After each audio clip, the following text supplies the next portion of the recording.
Antoine de Saint-Exupéry, Le Petit Prince, chapitre 4. J'avais ainsi appris une seconde chose très importante, c'est que sa planète d'origine était à peine plus grande qu'une maison.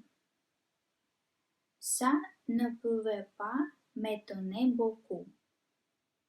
Je sais bien qu'en dehors des grosses planètes comme la Terre, Jupiter, Mars, Vénus, auxquelles on a donné des noms, il y en a des centaines d'autres qui sont quelquefois si petites qu'on a beaucoup de mal à les apercevoir au télescope.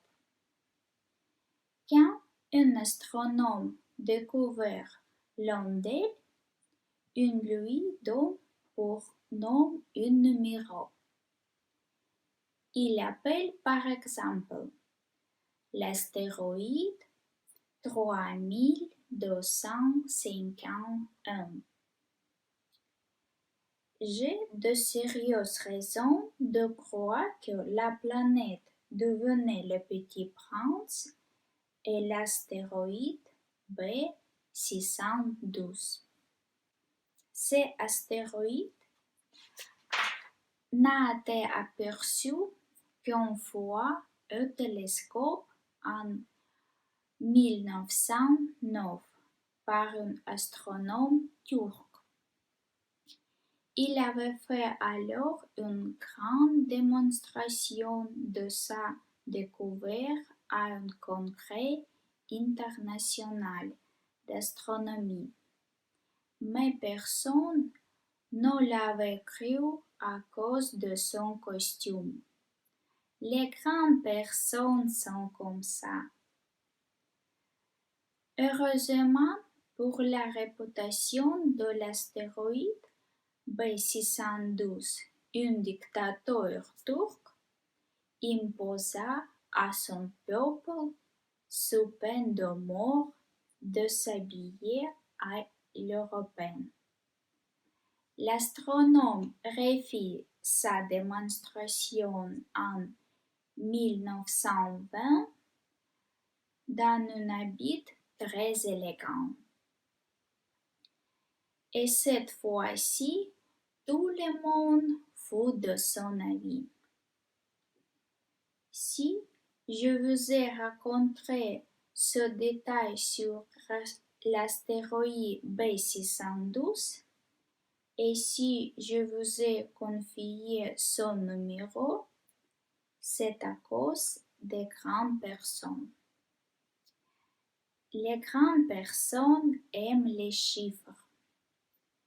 Quand vous leur parlez d'une nouvelle amie, elles ne vous questionnent jamais sur l'essentiel. Elles ne vous disent jamais quel est le son de sa voix, quels sont les jeux qu'il préfère, est-ce qu'il collectionne les papioles.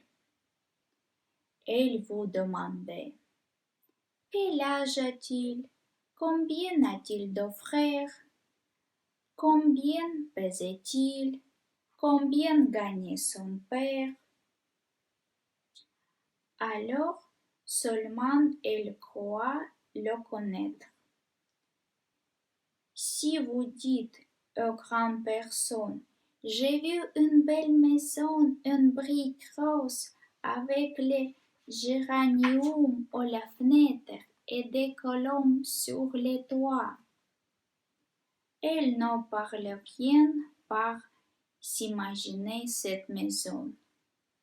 Il faut leur dire, j'ai vu une maison de 100 000 francs.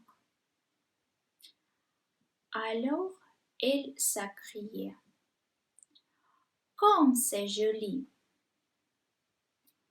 Ainsi, si vous leur dites la preuve que le petit prince existe, c'est qu'il était ravissant, qu'il riait et qu'il voulait une mouton.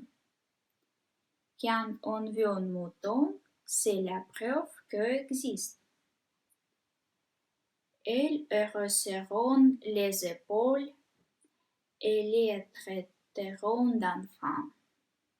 Mais si vous leur dites la planète d'où ils venaient est l'astéroïde B612, alors elles seront convaincues et elles vous laisseront tranquille avec leurs questions. Elles sont comme ça. Il ne faut pas leur en vouloir. Les enfants doivent être très indulgents envers les grandes personnes. Mais bien sûr, nous qui comprenons la vie, nous nous moquons bien des numéros. J'aurais aimé commencer cette histoire à la façon de conte de fées. J'aurais aimé dire: il était une fois un petit prince qui habitait une planète à peine plus grande que lui et qui avait besoin d'un ami. Pour ceux qui comprennent la vie, ça aurait eu l'air beaucoup plus vrai. Car je n'aime pas qu'on lise mon livre à la légère. J'éprouve tant de chagrin à raconter ces souvenirs. Il y a 6 ans déjà que mon ami s'en était allé avec son mouton.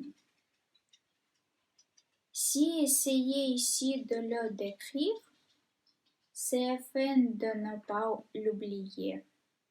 C'est triste d'oublier un ami.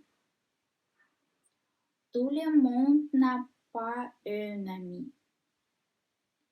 Et on peut devenir comme les grandes personnes qui ne s'intéressent plus qu'un chiffre. C'est donc pour ça encore que j'ai acheté une boîte de couleurs et de crayons. C'est dur de se remettre au dessin à mon âge, quand on n'a jamais fait d'autres tentatives que celle d'un bois fermé et celle d'un bois ouvert à l'âge de 6 ans. J'essayerai bien sûr de faire des portraits le plus ressemblants possible. Mais je ne suis tout à fait certain de réussir. Un dessin va et l'autre ne ressemble plus. Je me trompe un peu aussi sur la taille. Ici, le petit prince est trop grand. Là, il est trop petit. J'hésite aussi sur la couleur de son costume. Alors, t'attends comme ci et comme ça, tant bien que mal. Je me tromperai enfin sur certains détails plus importants. Mais ça, il faudra mieux le pardonner. Mon ami ne donnait jamais d'explication. Il me croyait peut-être semblable à lui. Mais moi, malheureusement, je ne sais voir le mouton à travers le cassé. Je suis peut-être un peu comme les grandes personnes. J'ai dû vieillir.